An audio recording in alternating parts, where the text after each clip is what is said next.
만약에 하루 잠을 잘 못 잤다 또는 뭐 일 때문에 늦게 들어왔다 하면 다음날 그 못 주무신 잠을 보충하려고 하는 경향을 맞아요. 많이 보여요. 저도 그런 것 같아요. 네.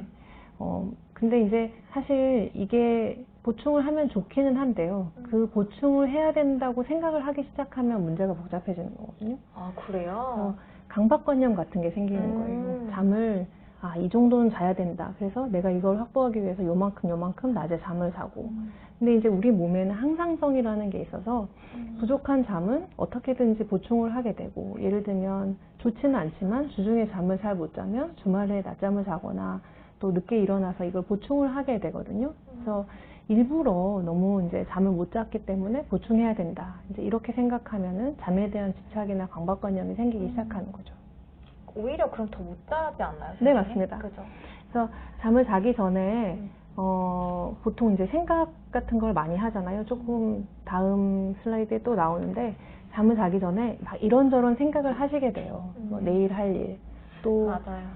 오늘 내가 했던 것 중에 좀 잘못했던 맞아요. 거, 또 이렇게 친구가 말했을 때 이렇게 내가 할 대답을 걸. 했어야 되는데, 막 이런 거를 꼬리를 물고 생각을 하게 되는데, 이런 생각을 계속 연속적으로 이어서 하는 것 자체가 굉장히 불면증을 잘 일으키는 나쁜 습관입니다. 오히려 좀 생각을 비워야 네, 되는 맞습니다. 거죠, 선생님. 네.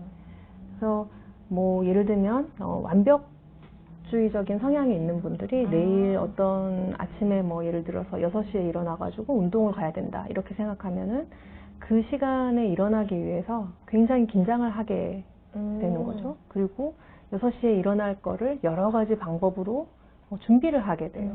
뭐 예를 들면 더 일찍 잔다든지, 아니면 푹 자기 위해서 방법들을 마련한다든지, 아니면 당연히 알람 맞추겠죠. 그리고 새벽에 만약에 깼을 때 핸드폰을 열어가지고 시간을 확인하게 되죠. 내일 이게 지금 6시에 일어나야 되는데 몇 시쯤 됐나. 이런 것들이 되게 안 좋은 방법이고요.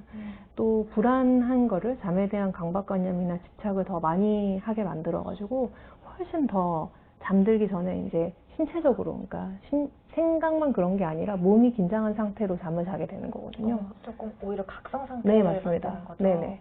그러면 이제 깊은 잠을 편안히 자기가 어려워지는 거죠. 네.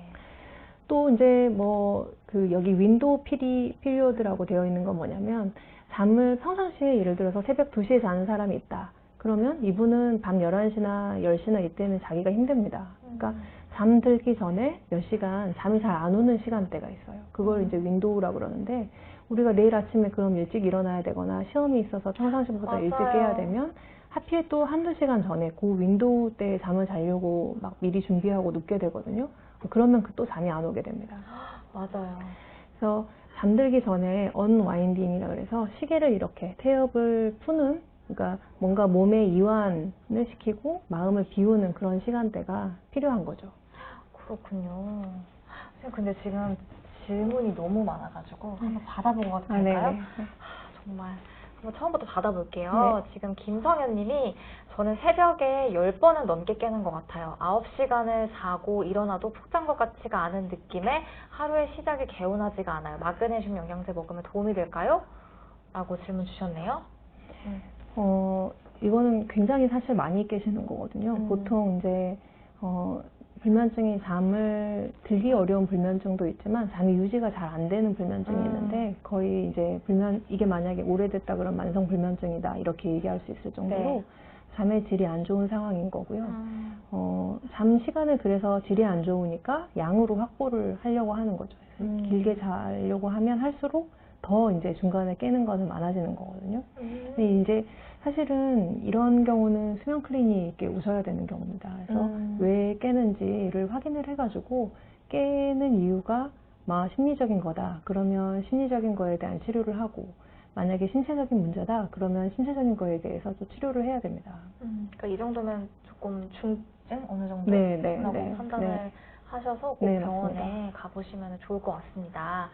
그리고 또 JR팡님이, 이번 코로나 사망자들이 간경변, 고혈압, 당뇨였는데 수면도 간하고 연관이 있을까요? 라는 질문 주셨어요. 네. 안타까운 일인데요. 그러니까 꼭 간하고 직접적인 관계가 있다 이렇게 이야기하기는 좀 어렵고요. 수면을 하는 동안에